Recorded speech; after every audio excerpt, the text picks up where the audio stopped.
Hoje nós conversamos com o professor Belmiro Valverde, da Pontifícia Universidade Católica, também já foi da Federal, da FAI, já foi secretário de Estado várias vezes, escritor e especialista em administração estratégica.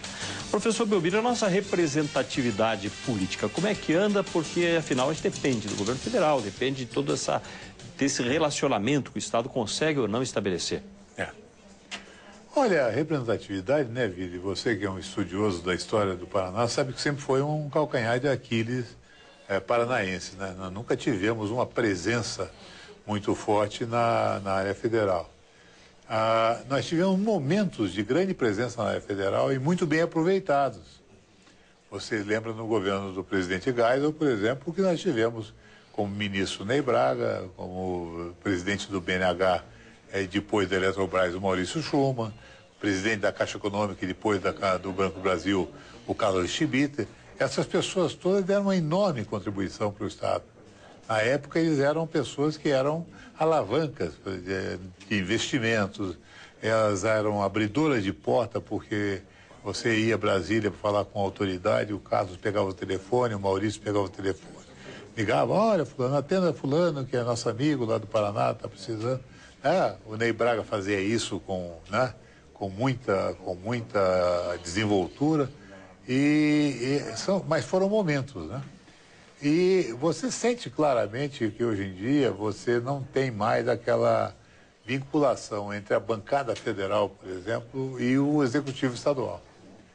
Você não vê, por exemplo, o governador ir a Brasília e se reunir com a bancada e dizer assim, ó, a nossa meta é essa. Nós já tivemos metas muito ambiciosas. Você deve se lembrar que no passado nós tivemos a grande briga para atrair o polo petroquímico para cá, que nós perdemos, mas em compensação o Geisel nos deu uma decisão favorável em relação à Volvo, que estava 1 ano e meio parada dentro da burocracia federal. Tá? Nós tivemos brigas que nós ganhamos, e que nós fomos capazes de trazer grandes investimentos federais, seja na área rodoviária, seja na área de calamidade, seja na área de construção escolar, para o Estado.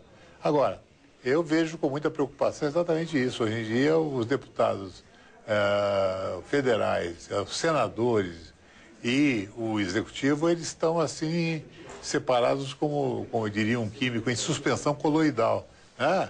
É água aqui e azeite lá, eles não se misturam.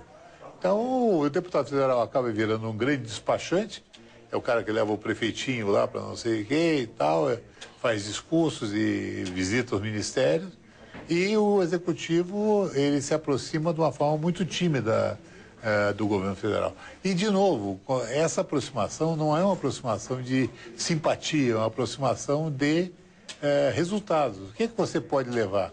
Nós vamos discutir agora a ferrovia. Você vê agora o caso da ferrovia. A ferrovia ia nos prejudicar porque ela ia sair do Estado e ia voltar para o Estado a partir de Santa Catarina. Então vamos levar à frente a ideia de uma ferrovia direta entre o oeste do Paraná e o litoral. Diga-se passagem, né, o telespectador mais curioso, se você quiser ver isso na prática, você sobrevoe aqui a planície, o Planalto Curitibano, que existe uma faixa que foi feita em 1970 do começo da construção da nova ferrovia Curitiba-Paranaguá, que depois foi interrompida. Ela chegou a ter as suas obras e não foi. Tem obras, estão lá, viadutos feitos, tudo isso, tem lá, você vê nitidamente. Né?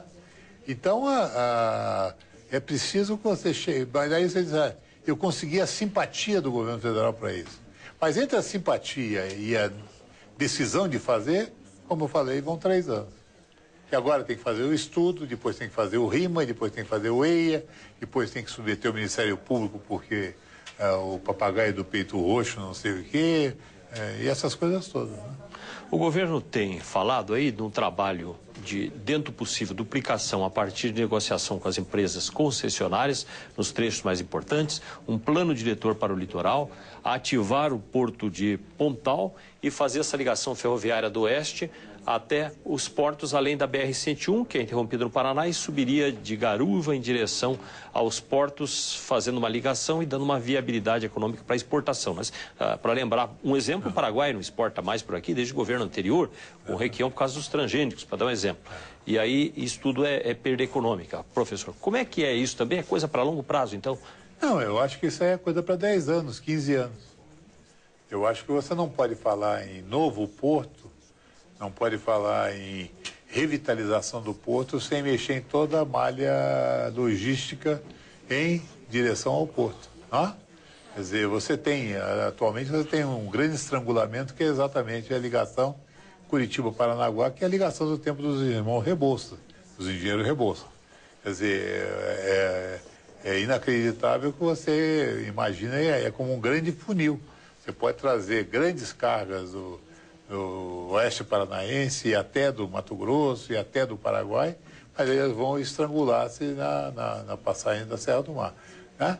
Essas coisas todas realmente vão durar muito tempo, vão demorar muito tempo. A negociação com as concessionárias, ela é, obviamente, uma saída inteligente nisso, porque também, se você pegar os contratos, eles vão demorar ainda quase um decênio e nada se fará nessas vias a não ser em acordo com as concessionárias. Então tem que haver um acordo com... E isso tem sido feito agora, por exemplo, nessa duplicação entre Foz do Iguaçu e Cascavel, que tem um pequeno trecho já duplicado e agora vai se duplicar um outro pequeno trecho. Tá? Mas nós vamos ver aqui, por exemplo, o pessoal de Guarapuava, existe um movimento cívico muito forte para fazer a duplicação integral da estrada. Tá? E isso não pode ser visto assim nesse horizonte de curto prazo, não. E a Prefeitura de Curitiba? Agora um prefeito que foi apoiado pelo PT, não tem mais aquela sintonia com o governo do Estado. Por outro lado, a expectativa de ter uma porta para investimentos federais. Como é que fica a cidade de Curitiba nesse quadro? Eu acho, para fazer uma metáfora mais ou menos meio caricata, eu acho que o Gustavo Frutti, em matéria de dinheiro, vai ser o Jaime Lerner do dia seguinte, não é? Eu sou você amanhã, né?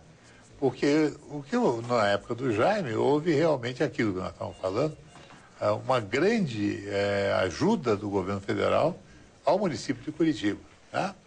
Motivada inclusive pela proximidade que o Jaime tinha com o próprio Ney Braga, com o Maurício, com o Carlos, com todas essas lideranças que foram para Londrina, para Brasília, né? Eu acho que o Gustavo vai se beneficiar de uma coisa parecida, porque até, de certa forma, o Curitiba vai ser um showzinho, uma espécie de showcase do PT. Olha, viu como é que nós somos bons, né? Pegamos lá uma pessoa que não era dos nossos quadros, conseguimos montar um bom governo, bons quadros, etc. Pensando na próxima disputa, né? Que é o governo do Estado. E com o olho na disputa do governo do Estado. E a Prefeitura, ela tem um enorme potencial nisso, por quê? Porque ela tem uma capacidade de intervenção direta. Ela está na rede viária, ela está hoje em dia na segurança das cidades, ela está na promoção econômica das cidades, ela está na promoção social, na educação, na saúde, no saneamento, tem tudo, né?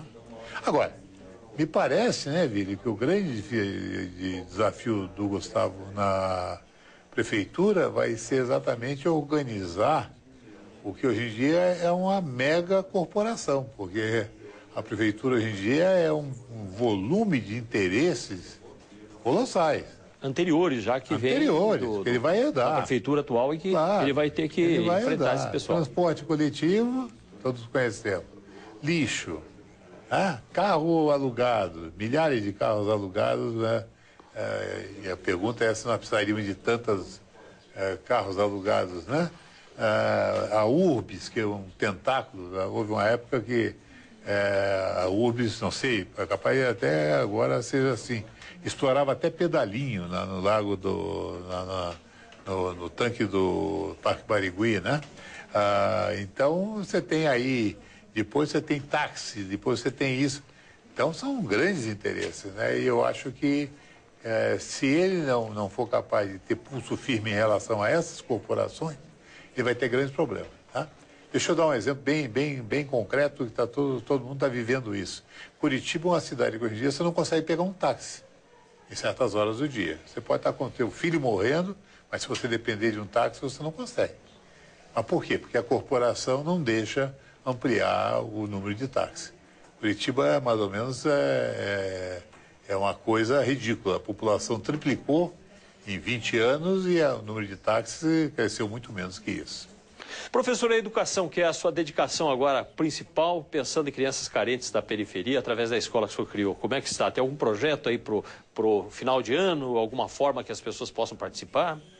Olha, Víria, nós estamos cada dia mais entusiasmados com o nosso Centro de Educação João Paulo II, especialmente pelos voluntários que nós temos, como é o nosso querido José Ville, o João Lucelli, né? A TV Bandeirantes nos apoiaram desde o começo.